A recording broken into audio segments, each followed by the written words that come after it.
Good morning, everyone. Dr. Victoria Scarbo here, speaking to you from the Seeds of Transformation Healing Center in Wareham, Massachusetts. Today is Saturday, March 27th, or Sunday, March 28th, if you're in Australia and New Zealand.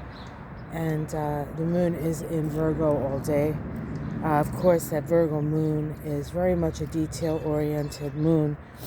And the moon does come up against some rather undetailed energy in that it makes oppositions to Mercury, which is generally very detailed, except that Mercury's in Pisces, and also makes an opposition to Neptune in Pisces. Of course, Neptune's been in Pisces since 2011.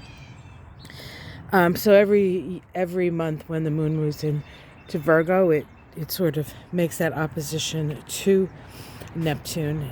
And so we get a view of the details, and we get a view of the vastness of that which perhaps we don't have any control over. It's, that opposition between the Virgo energy and the Pisces energy reminds me of the energy of hawk, in that it can see the big picture, right? It flies very high in the sky, and yet its ability to see details on the ground, the Virgo part.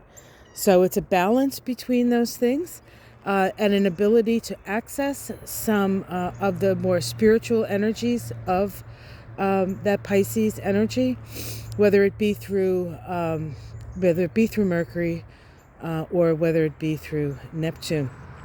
And so while Virgo is generally pretty practical and pragmatic, a little bit of magic and a little bit of being open to that sort of otherworldly energy will be helpful today. Or it could be a giant hindrance if you don't allow it, and you don't get the facts from spirit. You get the energy and the influence and the waves, but it's not necessarily... Oh, and of course I just dropped like I did yesterday, all my notes. So give me a second here, guys. All right. I had two things in my hands. I should have known better. So there's a couple of other things happening today worth mentioning. The moon does make... an aggravating inconjunct to Jupiter in Aquarius. There's this balance today between the big picture and the small picture. The big picture and the small picture. Sometimes we can keep it and sometimes we can't. So I would say the best thing to do is keep in mind the big picture, but concentrate on the details. And then don't get caught up in the details and allow the vaster, more nebulous energy to sort of make its way into the process, but you don't necessarily want it to overtake the process. I'm not really sure I'm making any sense here, but perhaps that's the nature of the day. It's like, I want facts. Well, facts. Anyway, we also have a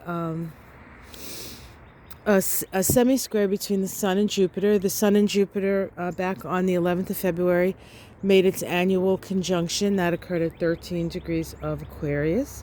The Sabian symbol for that was a barometer. And of course, a barometer means that we can feel the shifts and the changes in energy. And that conjunction between the Sun and Jupiter was sort of an introduction into that whole idea. And then, of course, it's in Aquarius. So what is Aquarius? Aquarius is sort of the sea of humanity, right?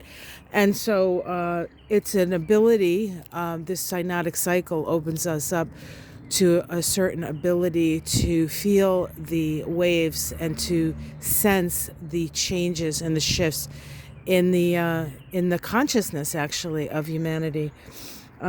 As we're doing that, this semi-square sort of closes down the antenna a bit. The new phase, which was from the conjunction to today, is more about opening up to all kinds of experience. And now as we move into the crescent phase, we're dealing more with utilizing that energy to create something that is that sort of points to the future and a letting go of the past. And then the last thing I want to talk about is the one of the last aspects the moon makes, and that's trine to Pluto. And so while we have all this sort of nebulous energy all day, and these sort of energy of expansion and energy of I want to detail, at the end of the day, Pluto sort of wraps up that Virgo moon, imbuing it with a sense of perhaps control, a sense of job well done, perhaps, or even a sense of structure.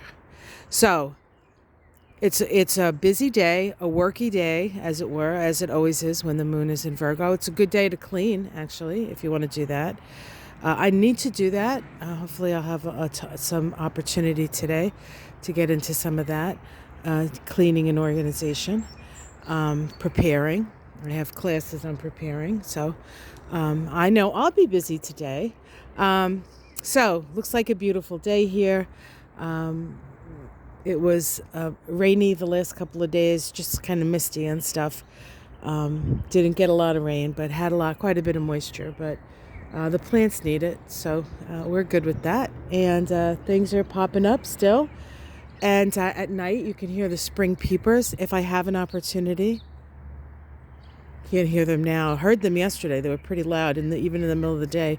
If I have an opportunity, I'll come out at night and I'll share that noise with you if you don't know what a spring peeper is. But it's definitely the sign of spring here in New England. And in fact, I think the first night I heard them was the day of the spring equinox. So